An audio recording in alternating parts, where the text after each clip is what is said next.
उत्तर प्रदेश की परंपरा योगी जी ये रही है कि कोई मुख्यमंत्री बनता है तो फिर अपने बेटे को मुख्यमंत्री बनाता है, फिर बेटा अपने बेटे के लिए तैयारी करता है और हमने तो देखा पूरे परिवार में लड्डू बंटते हैं। देखिए, मुझे लगता है कि जातिवाद और परिवारवाद की राजनीति को और तुष्टीकरण की राजनीति को ही समाप्त करने के लिए संभवतः मुझे भेजा गया है और मैं उस कार्य को करूँगा। योगी जी, दुनिया को तो ये लगता है कि ये भगवे वस्त्र पहने हुए है, सन्यासी है, लेकिन राज सिंहासन पर बैठे हैं। इस देश का योगी ही इस देश का राजयोगी भी बना है और उस राजयोगी के रूप में उस दायित्व का निर्वहन दिल्ली में मोदी जी कर रहे हैं तो उत्तर प्रदेश में उन्होंने दायित्व मुझे दिया। अब ये इल्ज़ाम मेरा नहीं है, उत्तर प्रदेश के पूर्व मुख्यमंत्री अखिलेश यादव का। वो कह रहे हैं कि पूरे इलेक्शन कैंपेन के दौरान हम लोगों को समझाते रहे और योगी जी बहकाते रहे और ये जीत गए, हम पीछे रह गए। सही बताऊं मैं आपको, अगर किसी दूसरे स्टेट से हमें यूपी में आना होता था 19 मार्च 2017 के पहले, तो जहां से अंधेरा प्रारंभ होता था समझ लीजिए उत्तर प्रदेश की सीमा शुरू हो गई है। जहां से गड्ढा युक्त सड़कें प्रारंभ हो गई उत्तर प्रदेश, छिनैती, डकैती, लूटपाट, बहन और बेटियों की इज्जत के साथ सरेआम खिलवाड़ करने की प्रवृत्ति होती थी और सत्ता का संरक्षण उन मंचलों दुष्कर्मियों को प्राप्त होता था, वो उत्तर प्रदेश होता था।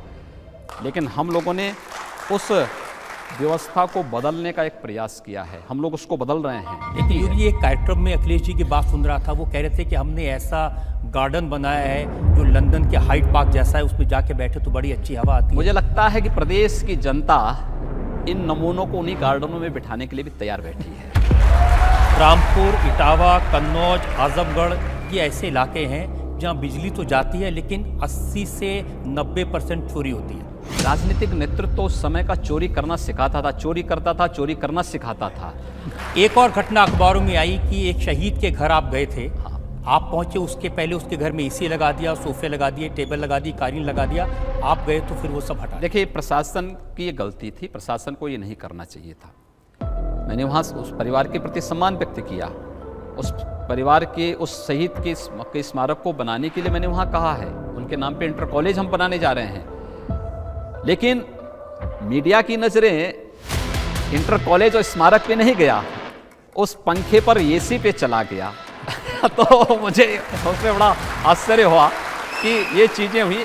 लेकिन वो प्रशासन की गलती थी, क्योंकि प्रशासन को मैंने पहले से सख्त इस बात के लिए किया है कि देखो भाई, मैं कहीं जाऊंगा, मेरे लिए कोई विशेष व्यवस्था करने की आवश्यकता नहीं। और आपने तो जनता से कहा था कि मेरी सरकार बनेगी तो गुंडों को चेतावनी है, या तो काम छोड़ दे गुंडागर्दी का या बाहर चले जाएं। कुछ क्षेत्रों में घटनाएं घटित हुई हैं, दुखद हैं, लेकिन हम चिन्हित कर चुके हैं कौन लोग इन घटनाओं को कर रहे हैं। क्योंकि जो लोग बेरोजगार हो गए हैं, वे लोग अगर अपराध करेंगे ठोक दिए जाएंगे और वही कार्य हम कर रहे थे।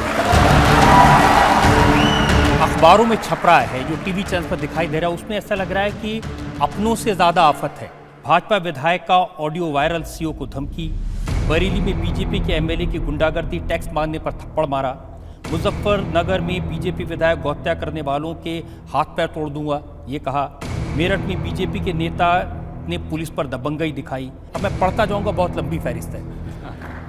अपराधी कोई भी होगा, हम सख्त कार्रवाई करेंगे, लेकिन सत्ता है, थोड़ा बहुत भी आप श्वास नहीं लेने देंगे भारतीय जनता पार्टी के सांसद और विधायकों को, तो उसको भी मैं किस रूप में देखूंगा। लेकिन फिर भी हम कह रहे हैं कि कानून को हाथ में नहीं लेने देंगे और कानून के अनुसार ही प्रदेश चलेगा। उन लोग का क्या करेंगे जो योगी आदित्यनाथ का नाम लेके, जो आपकी तरह बाल मुंडवा के भगवा पहन के गुंडागर्दी करते हैं? प्रदेश के अंदर जो अपराध हो रहे हैं, जो ये नकाब लगा करके गोलियां चलाई जा रही हैं, हम उन्हीं को गिरफ्त में लेने की तैयारी कर रहे हैं और वे सारे चेहरे एक्सपोज होने वाले हैं बहुत जल्दी, कि जो लोग हर तरीके से फेल हो चुके हैं, अब वे प्रदेश की कानून व्यवस्था को चुनौती देने का कार्य कर रहे हैं। और मैंने भी इस बात को कह दिया है, अब जो बात से नहीं मानेगा वो दूसरे तरीके से जरूर मान जाएगा, और दूसरा तरीका हम लोग अपना रहे हैं।